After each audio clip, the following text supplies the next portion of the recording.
Você já olhou bem de perto o tecido da manga de sua blusa? Já parou para observar a padronagem, a tecelagem, a textura? É o tear industrial que faz tudo isso. Não olhe para trás agora. Um espião silencioso pode estar rastreando você. Este veículo aéreo, operado por controle remoto, deixou de ser amador e se tornou profissional. Este é um cortador de árvores monstruoso. Ele pega, corta e empilha um monte de árvores de uma só vez. Este é o Feller Puncher. Um veículo de resgate que passa sobre água, rochas e terra. Ele acelera, vira e para sob comando. É o carro esportivo dos aerodeslizadores. Vamos dar uma olhada dentro dessas máquinas para ver como elas funcionam.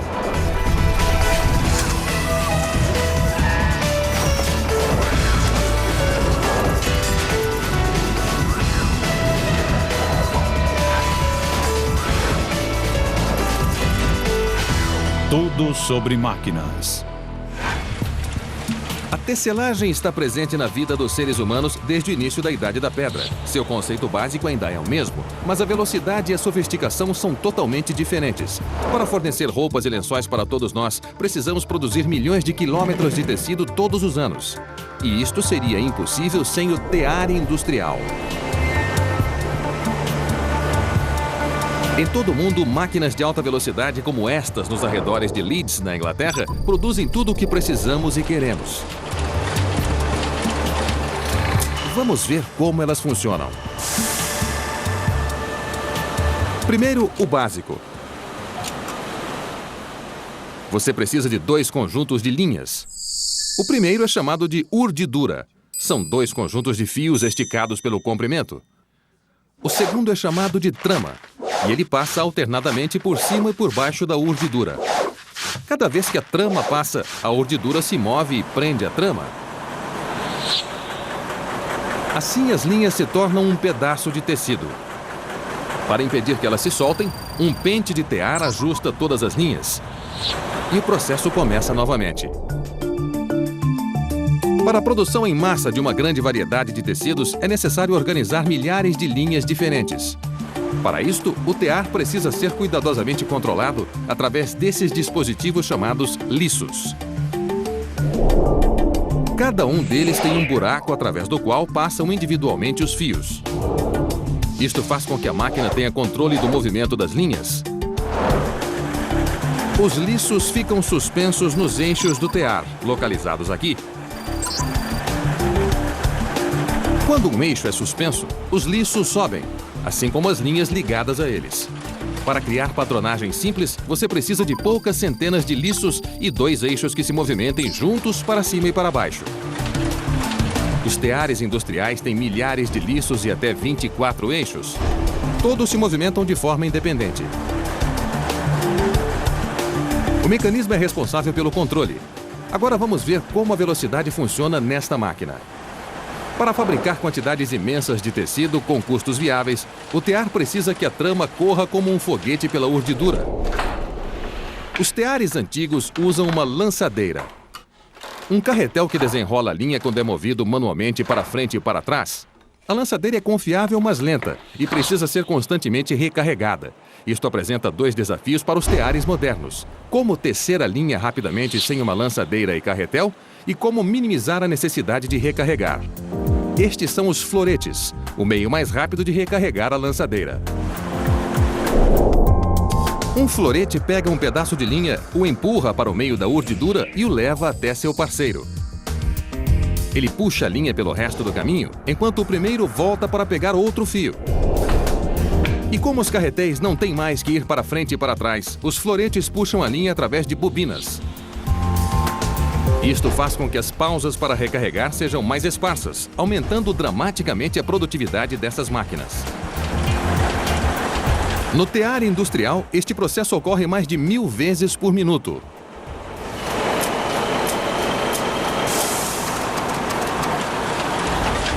Bem, o tear é muito rápido, mas como ele consegue criar diferentes padronagens e texturas? Para uma padronagem geométrica como este xadrez, a urdidura é carregada com linhas de diferentes cores. Quando você coloca uma linha escura nas fileiras coloridas, o resultado é este. Se você coloca uma linha clara, ele fica assim. O truque é trocar as cores durante o processo. E para isto, o tear precisa deste mecanismo. Uma peça que seleciona as diferentes cores das bobinas e as leva para os floretes enquanto eles trabalham. Para padronagens complexas, o tear precisa de um jacquard. Esta é uma maravilha mecânica. O jacquard controla todas as linhas inseridas na máquina. Em vez de ficarem unidas nos eixos de um tear comum, cada fio tem seu próprio sistema de controle. Com o jacquard, os operadores conseguem controlar as linhas para formar os desenhos do tecido.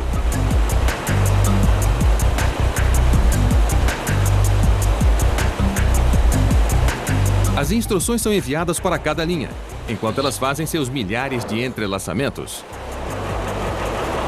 Cada pequena decisão vai criando a padronagem do tecido. Mais ou menos como um monte de pixels formam uma figura. Foi Joseph Marie Jacquard quem inventou esta maravilha mecânica em 1801. Até então, este tipo de trabalho tinha que ser feito à mão e era extremamente caro. Sua máquina usava cartões perfurados para controlar as linhas.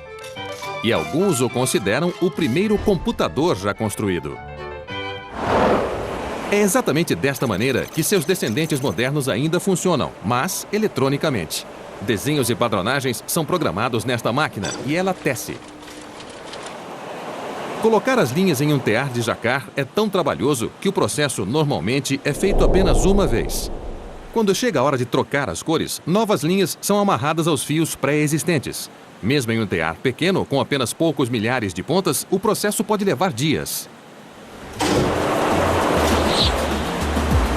Sem esses burros de carga da tecelagem, o custo de um único terno acabaria com o nosso salário. Temos que ser gratos pelo tear. É por causa dele que podemos andar vestidos. Tudo sobre máquinas. Este veículo aéreo é guiado por um controle remoto.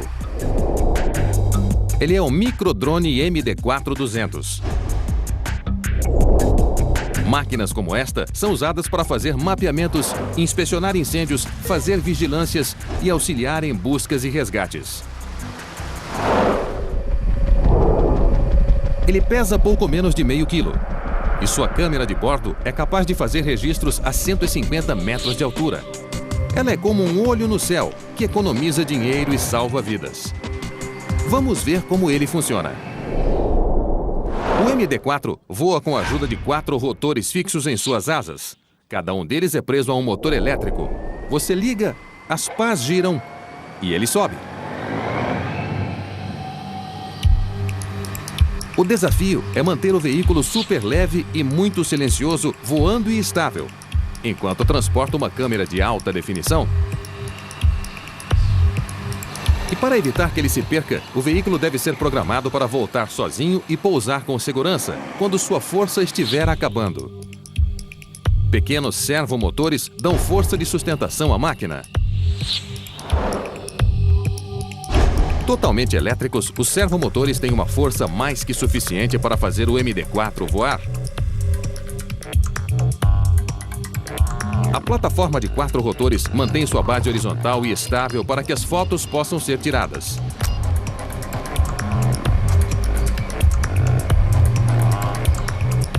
Esta é a boa notícia, mas uma aeronave de 4 rotores é diferente de um avião ou de um helicóptero. 4 rotores significam 4 fontes de empuxo e elas precisam ser ajustadas constantemente. Os motores são controlados de forma independente por microprocessadores que enviam e recebem centenas de sinais para os sensores a bordo.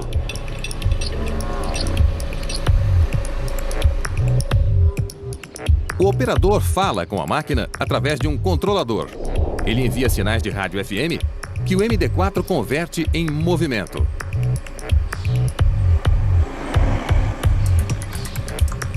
Para que o veículo fique estável, 2 rotores giram em uma direção e os outros 2 giram na direção oposta.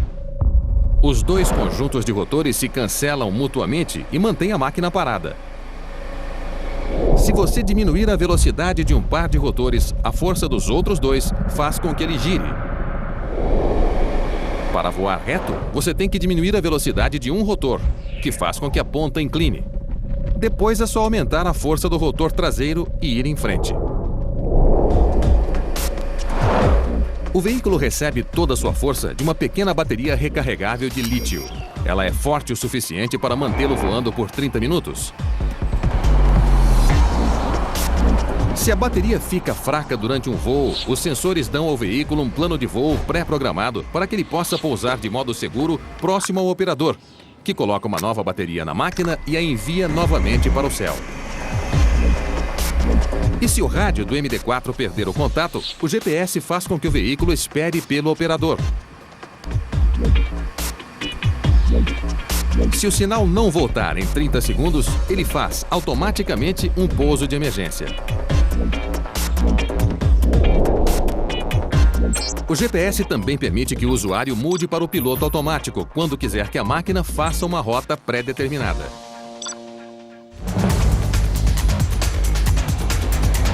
Esses bombeiros de Birmingham, na Inglaterra, usam o MD4 para encontrar incêndios mortais.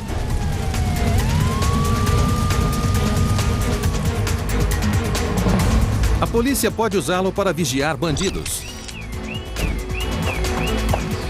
E ele é capaz de inspecionar lugares difíceis de alcançar.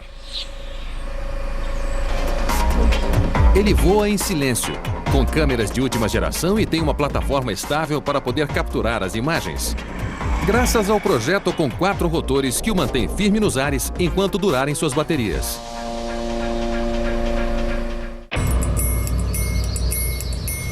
Se você é uma árvore de madeira mole, entre 50 e 80 anos, vive em uma fazenda, e esta máquina para bem à sua frente, é porque você está com problemas. Este é um Feller Buncher, uma máquina que revolucionou a indústria madeireira.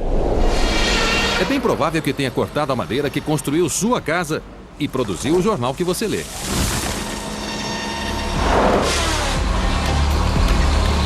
Ela faz o trabalho de dezenas de pessoas, cortando até 4.000 árvores em um único dia.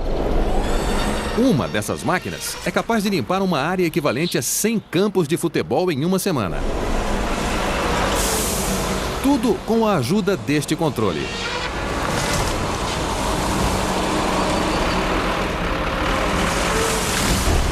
Vamos ver como ele funciona. O Feller Buncher tem que fazer 2 coisas simples: derrubar e empilhar. Ele corta as árvores com uma serra imensa.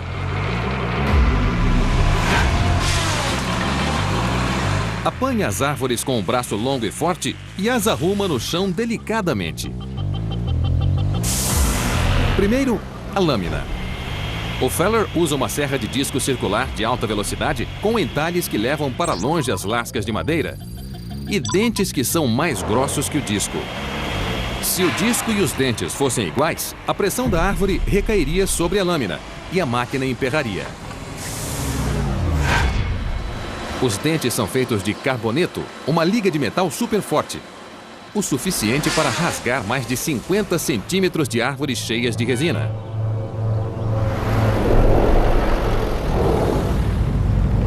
Os dentes cortam as fibras dentro da árvore com essas pontas. E depois rasgam a parte do meio, que é mais fraca.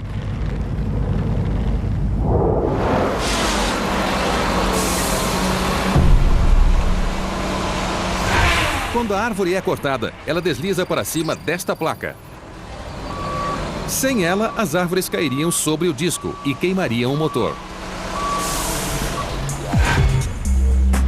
Outra grande vantagem desta máquina é que ela é capaz de cortar bem rente ao chão. Porque deixar uma boa parte do tronco para trás gera muito desperdício. E o corte baixo é mais uma questão de alcance do que de força. O que nos leva à segunda parte desta máquina e sua forte lança hidráulica. O Feller Buncher precisa estar a uma certa distância das árvores para que seu operador tenha uma visão clara o suficiente para fazer um corte nivelado e para que tanto ele quanto a máquina não corram riscos. Para isto, você precisa ter um braço hidráulico forte o suficiente para levantar e segurar uma árvore de 5 toneladas a uma distância de quase 10 metros. O braço hidráulico tem 2 lanças articuladas. Fazer com que elas trabalhem juntas é a chave do sucesso. Com um único controle, o operador movimenta e ajusta as lanças para parar no lugar certo e fazer o corte perfeito. Bem, depois que você cortou a árvore, por que não deixá-la cair e pronto? As árvores que caem podem danificar outras árvores e são extremamente perigosas. Além disso, para ser eficiente, é necessário tirar a madeira do caminho e empilhá-la, de modo a facilitar o transporte. Para fazer tudo isso, você precisa da lança hidráulica e de pinças fortes, além de uma estrutura que não vire com o peso. Esta máquina é forte o suficiente para pegar várias árvores de uma só vez. Após o corte, o operador fecha o acumulador e abre essas peças. Quando a segunda árvore é cortada, os braços do acumulador ficam entre as duas. Uma articulação dupla permite que ele se solte e pegue a árvore, enquanto a pinça fica livre para pegar a árvore seguinte. Enquanto isto, essas peças especiais impedem que a lâmina corte acidentalmente o entulho da floresta, enviando lascas para todo lado. Enquanto ela pega a árvore, a máquina se estabiliza. Ela é montada sobre um sistema de nivelamento que permite que a máquina ande sobre uma série de cilindros hidráulicos. É como se ela lutasse com a árvore enquanto a pega e a empilha. Com o ponto de pivô perto da cabine, a maior parte do peso fica aqui atrás. Um imenso contrapeso mantém toda a operação equilibrada. Esta máquina autoniveladora é capaz de operar em ladeiras de até 45 graus, o que é muito útil quando se trabalha em uma encosta.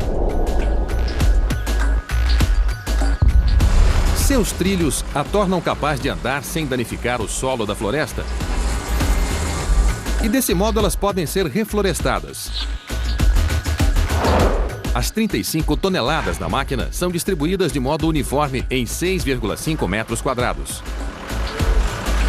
Em qualquer ponto, sua pressão máxima nunca é superior a 630 gramas por centímetro quadrado. É uma pressão menor que é aplicada ao chão enquanto você anda. Quando o Feller Buncher surgiu na década de 70, ele revolucionou a indústria madeireira para sempre. Aquele lenhador do passado é hoje um dinossauro, e uma máquina que parece ela mesma um dinossauro surgiu para substituí-lo.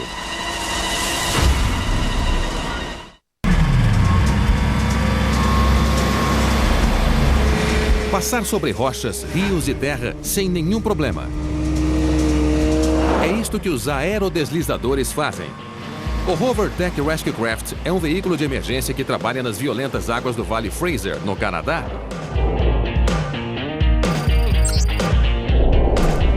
Quando chega um pedido de ajuda, ele tem que ser rápido e sair em segundos. Os projetistas deram a esta máquina apenas uma hélice e um motor. E este aerodeslizador quebra todas as regras. O aerodeslizador tradicional tem hélices de motores separados, um para o levantamento e outro para o empuxo. Para manter esta máquina leve e compacta, um único motor faz as duas coisas. Olha só como funciona. Quando você liga, a hélice sopra o ar para um airbag feito de nylon.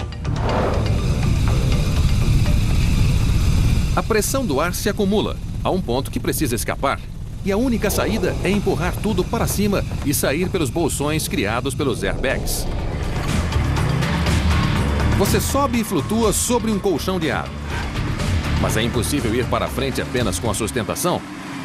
É por isso que os outros aerodeslizadores precisam de uma segunda hélice. Porque eles não têm isto aqui. Um mecanismo que divide o ar da hélice, direcionando-o para baixo para a sustentação. e enviando o resto para trás, dando um empuxo. Quando você anda sobre o ar, não há muito atrito. Portanto, tudo que esta máquina precisa é de um motor de 65 cavalos para atingir uma velocidade máxima de 65 km por hora. Você pode atingir uma velocidade dessas em um barco como este, mas vai ter que tirar a água do caminho e queimar muito mais combustível. O aerodeslizador é mais parecido com uma aeronave do que com um barco. Nenhuma corrente ou maré pode atrapalhar. A transição para a terra não é um problema. O airbag flexível feito de bolsões de ar individuais se move para cima e para baixo, acompanhando o terreno. Se um bolsão arrebentar, outro pode preencher seu espaço. E se o outro também arrebentar, a substituição é rápida. Como tudo nesta máquina.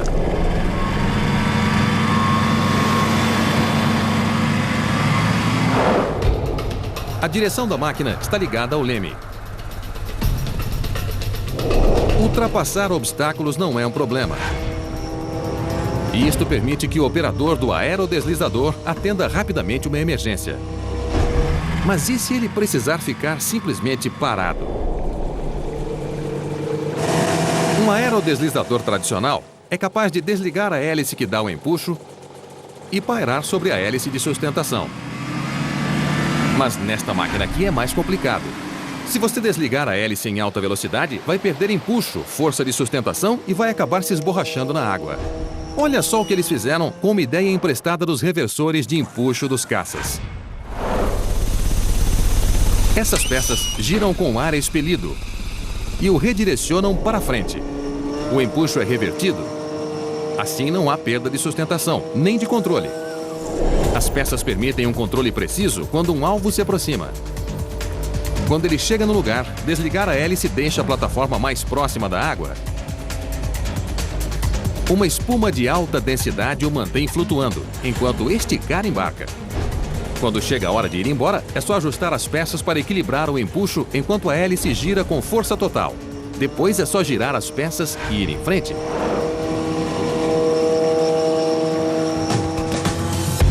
Os projetistas quebraram algumas regras para tornar esse aerodeslizador compacto e rápido o suficiente para ajudar em buscas e resgates. Ele é bem útil para aqueles que trabalham em casos de emergência. Meio barco, meio avião, o Hovertech chega no local rapidamente, em uma situação onde cada segundo conta.